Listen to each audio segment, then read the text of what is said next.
দেশে ডলারের সরবরাহ স্বাভাবিক থাকলেও আন্তঃব্যাংক বাজারে মার্কিন মুদ্রার দাম বাড়ছে।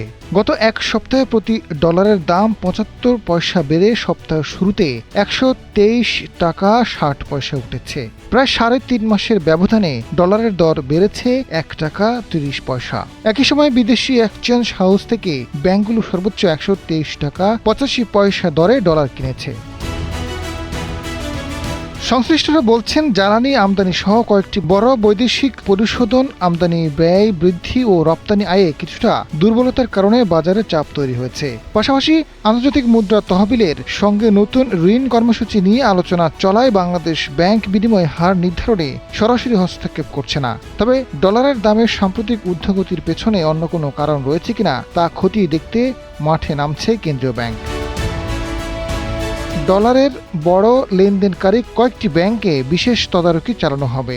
একসময় ব্যাংকগুলোর দৈনিক বৈদেশিক মুদ্রার লেনদেন, বড় পরিশোধ এবং নিট ওপেন পজিশন পর্যালোচনা করা হবে। বাংলাদেশ ব্যাংকের মুখপাত্র ও নির্বাহী পরিচালক আরিফ হোসেন খান জানান, ডলার বাজারে কেন্দ্রীয় ব্যাংকের কোনো হস্তক্ষেপ নেই।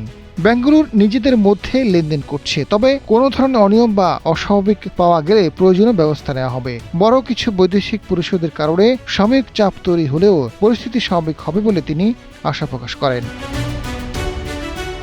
বাংলাদেশ ব্যাংকের তথ্য অনুযায়ী চলতি বছরের মার্চ পর্যন্ত আন্তঃব্যাংক বাজারে ডলারের দর ১২২ টাকা ৩০ পয়সার আশপাশে ছিল।